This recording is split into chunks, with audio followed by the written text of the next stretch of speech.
Characters are the most important parts of our stories. But in tabletop, there's often a weird disconnect between the players controlling the protagonists of the story and the dungeon master controlling the world, everything else, and the plot. But the best plots of our favorite movies and TV shows are always driven by the decisions that the characters make. Making an active character is hard, though, because it requires you to know so much about the world, which is why I, as a dungeon master, am so constantly involved in the character creation process. I also think it's a good idea to do character creation as a group with all the other players, not just for party composition, mechanical reasons, but because you're able to highlight different aspects of the world that the dungeon master has created based on where your character's from and where they're going and what parts of the magic they interact with. And so having characters that give you a full spread, a full idea of this place can make the world feel so much more real. First thing you want to do when you're building your character is give them an active goal, something that they want to accomplish. Luke Skywalker from episode 4 can be fun, like the reluctant hero that doesn't want to go on the journey, but at some point, you showed up to be a hero. You showed up to play the game. And at some point, you have to let that reluctance be your character, and you as the player have to put that character in a situation where they have to go on the adventure anyway. I mean, it's a really popular trope throughout all of media. John McClane is a really good example. He doesn't want to be involved in any of it. He's constantly trying to get out. It's not until halfway through that movie that he actually starts making moves. He has to have no other choice first. But when you're not at the table, you as a player are not your character. You're a writer. It's okay to let yourself be fully immersed in your character and not think about bigger plot elements when you're at the table.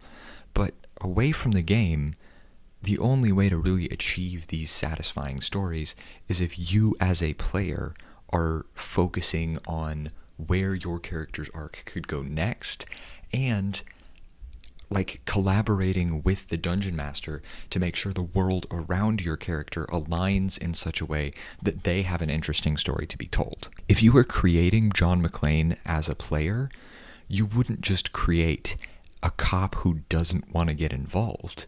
You would create a cop who doesn't want to get involved, and then you would talk to the dungeon master about why he has to, about why he has no choice. The second big thing you want to do when you're creating a character for a D&D campaign is you want to give them a core belief.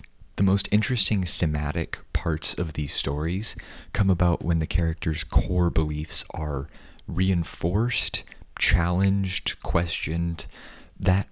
That space that you play with in your character's worldview is how you create these meaningful moments. In my most recent campaign, we had the classic trope of the vengeance-driven cowboy, right? And throughout the entire game, he was hunting this cult, and he recognized their symbol was a little crimson eye with a sword through it. And he would follow the cult everywhere and just massacre its members, find their letters that they had been writing, find whatever evidence he could, and then follow it. He was an active character. He had a thing he was trying to achieve, but more importantly, he had a belief that was driving that action. And that belief was, vengeance is the only way to avenge my family and myself. He was undead. And so, in response to this character, I, as the dungeon master, came up with a villain to the campaign that had a similar belief. It was a foil to the cowboy character. He was also undead, but he had already achieved his vengeance against the people who had killed him. And then he started working towards something greater. Classic villain stuff, ascending to godhood, But once the villain achieved his vengeance, that sort of shook his core belief, because his core belief was vengeance will save me, right? Like, this is the thing that I have to chase to shed my accursed undead form.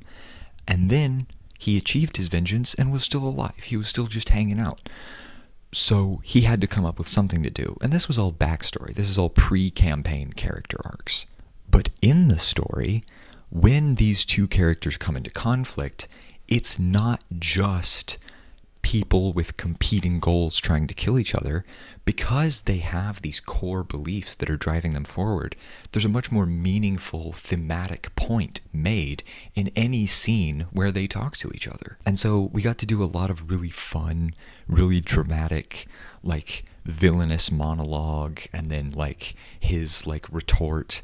It was a really fun dynamic, and it was something we were only able to achieve because we thought about what the characters meant and what they believed before.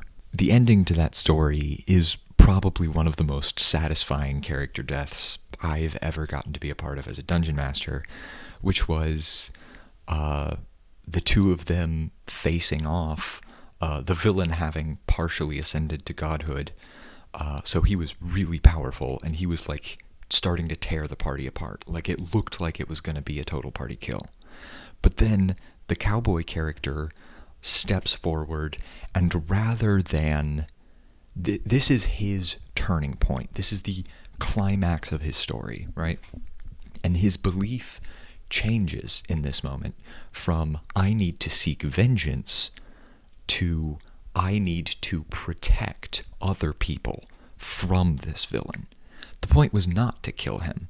The point was to save the party. The point was to save his friends. He turned his undead magic into one last spell, and died permanently, and dragged the villain back and cast this like protective spell to save his friends.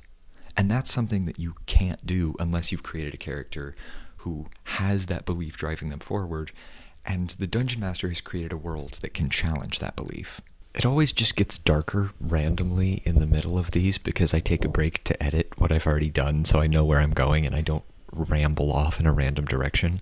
The point is, if you want to create an active character, which you should, it's the most satisfying, most meaningful play you can have in this game.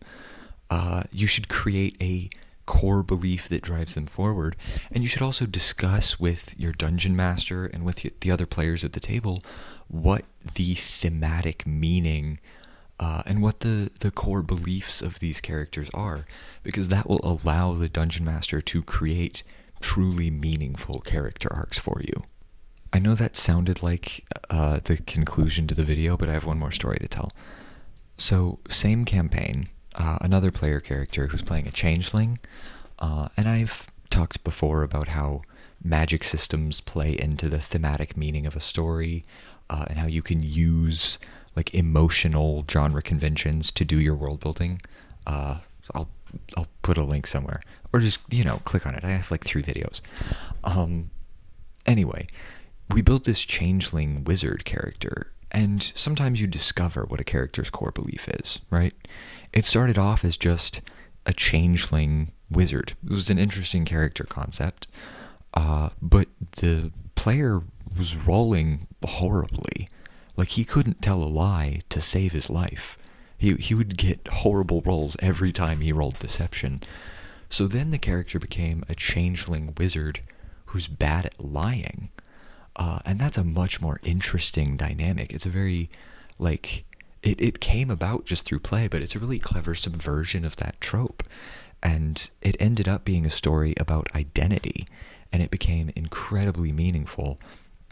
And this changeling replaced a person that they saw die. They just replaced them and took their life and their mannerisms and their face and their voice and started just living as them. And they hid the body somewhere. They didn't kill him, but they witnessed his murder. Because we talked outside of the game, often right after the session, because this was my roommate and he would still be there. Because we talked about what this character story could mean, outside of the game. And we talked about all the different endings this character could have, and all of the different directions the story could go.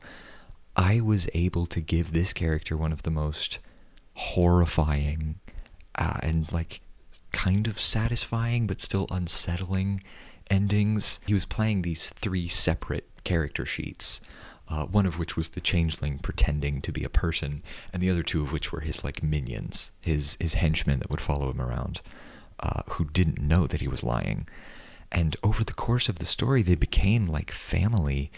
But after the other 2 died, and only the changeling was left, he also took their faces and their voices, and like the ending shot of the campaign was just zooming out and showing him flipping between faces and having a conversation with himself as these 3 real people that had died. Yeah. Feel free to steal 100% of that, because we're dungeon masters, and that's what we do.